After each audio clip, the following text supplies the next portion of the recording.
O abuso sexual infantil deixa traumas para a vida toda. As vítimas muitas vezes sofrem caladas, se sentem culpadas, e isso pode desencadear diversas situações, dentre elas a autolesão, ideias suicidas e até o próprio suicídio. Muitos pais podem estar preocupados com a segurança dos seus filhos e se perguntando se estão deixando algum sinal passar despercebido. Nesse vídeo eu vou revelar alguns sinais que as crianças e adolescentes dão quando estão passando por uma situação de abuso sexual.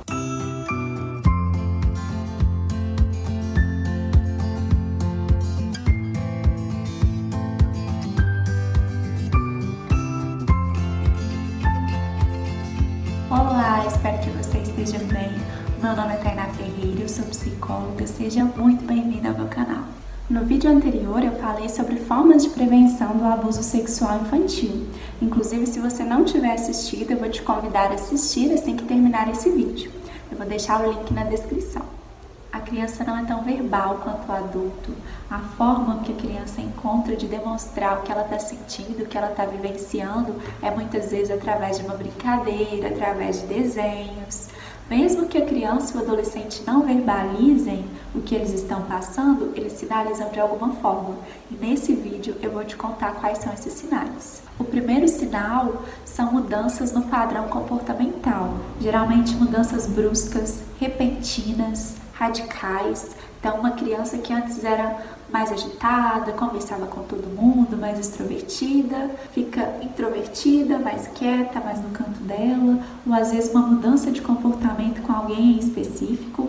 A criança ou adolescente começa a agir como antes não agia, começa a ter medo do que antes não tinha. Uma outra coisa também que pode acontecer é uma criança que antes era calma e agora está agressiva, está agitada.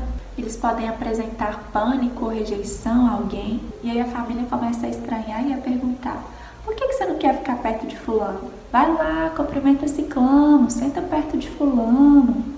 A criança ou adolescente também pode começar a apresentar uma rejeição a locais e atividades que antes faziam parte da sua rotina e que ela gostava. Ir à escola, algum esporte que a criança ou adolescente praticava, casa de algum amigo, casa de algum primo, algum parente. É comum que as vítimas de abuso comecem a se isolar, a ter mais dificuldade em confiar nas pessoas, ficam mais tristes, usam às vezes roupas incompatíveis com o clima, por exemplo, moletom, blusa de manga comprida, com capuz, e é importante ficar ligada a isso, porque pode ser uma forma de esconder a autolesão.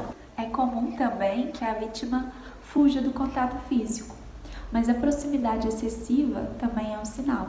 Você percebe que a criança desaparece por um longo período de tempo com um tio, uma tia, um primo mais velho, uma prima, um avô, uma avó, um padrinho. Você percebe também que a criança, de repente, virou um alvo de interesse dessa pessoa, que pode ser alguém da família, pode ser alguém conhecido. Essa pessoa tem muito interesse em ficar com seu filho, principalmente em momentos que fiquem a sós, sem a supervisão de uma outra pessoa. Às vezes a criança ou adolescente se mantém próximo do abusador por acreditar que não existe outra solução, outra saída, pelo sentimento de culpa, de medo.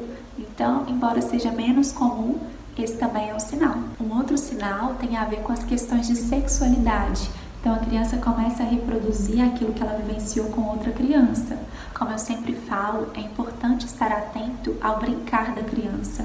A criança ela aprende muito por modelação. Então, modelo, ação. Ela observa e reproduz. E principalmente se aqueles abusos estão acontecendo há muito tempo, a criança ela tende a naturalizar aquilo e reproduzir. Então ela está brincando com o coleguinha e você percebe que ela está tendo alguns comportamentos mais pro lado sexual, algum toque diferente, alguma sugestão de brincadeira diferente. Observe também os desenhos. Muitas crianças que sofrem abuso fazem desenhos com genitais. A criança tem uma curiosidade excessiva sobre o assunto, você percebe que ela tem repulsa. Em momentos momentos familiares de carinho, você percebe que a criança leva isso para um outro lado, talvez alguma carícia que não cabia ali naquele momento, ou alguma outra brincadeira nesse sentido. Uma outra coisa que eu até falei no outro vídeo é que às vezes a criança ela pode começar a nomear as partes íntimas dela de uma forma diferente da que ela aprendeu em casa. Isso também é um sinal.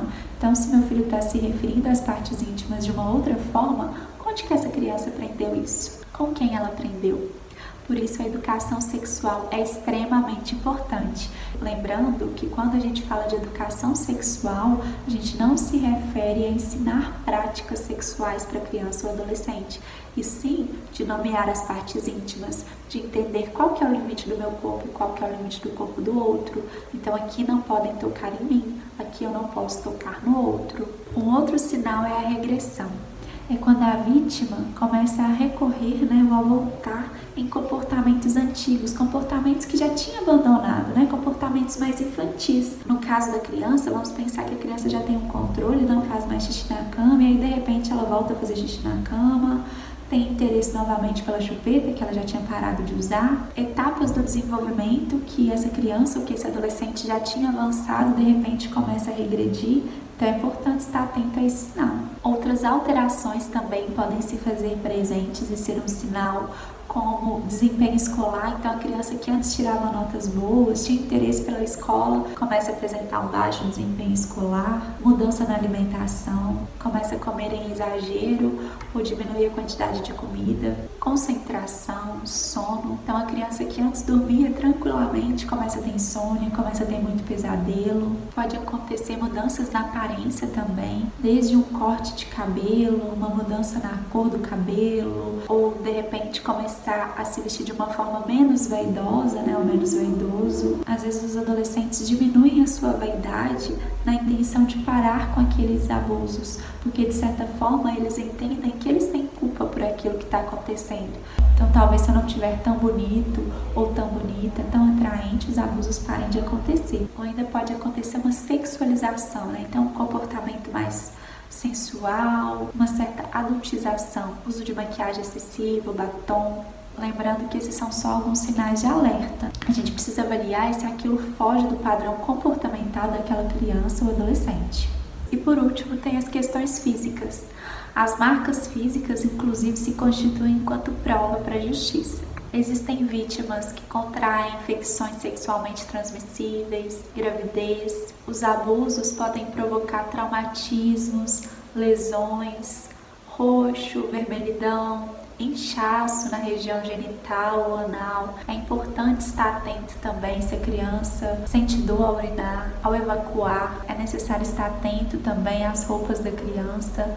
A roupa está rasgada, ela apresenta vestígios de fluidos corporais. Tudo isso são sinais e devem ser considerados. Eu aproveito para falar sobre a negligência na educação infantil.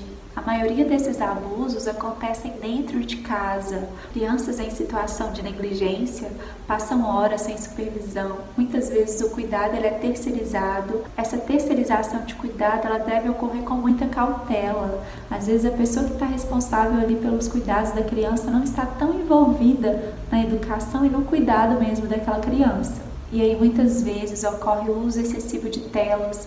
Quando eu digo telas, eu me refiro ao celular, tablet, computador, televisão. Muitos apelos sexuais ocorrem pela internet. Então é importante que tenha a supervisão de um adulto quando a criança fizer uso de telas. O apoio emocional é importante, o diálogo aberto é importante. Crianças em situação de negligência estão muito mais vulneráveis a serem vítimas de abuso sexual. Vamos cuidar das nossas crianças. Se você suspeitar, se você testemunhar, denuncie, Disque 100, faça contato com o conselho tutelar, com a polícia. Você pode inclusive fazer uma denúncia anônima.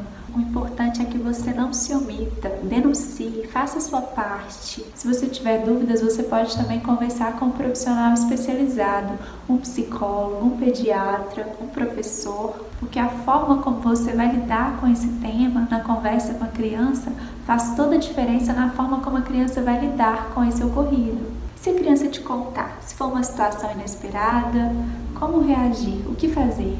É importante que você escute a criança, que você respeite o tempo dela, não encha a criança de perguntas, afinal isso só vai aumentar a pressão. Então nesse momento o importante é ser um bom ouvinte, é acolher, é fazer com que a criança se sinta segura e sinta que tomou a melhor decisão ao te contar. Bom, eu vou ficando por aqui, agradeço por você ter assistido o vídeo até o final, um beijo e até o próximo vídeo. Tchau, tchau!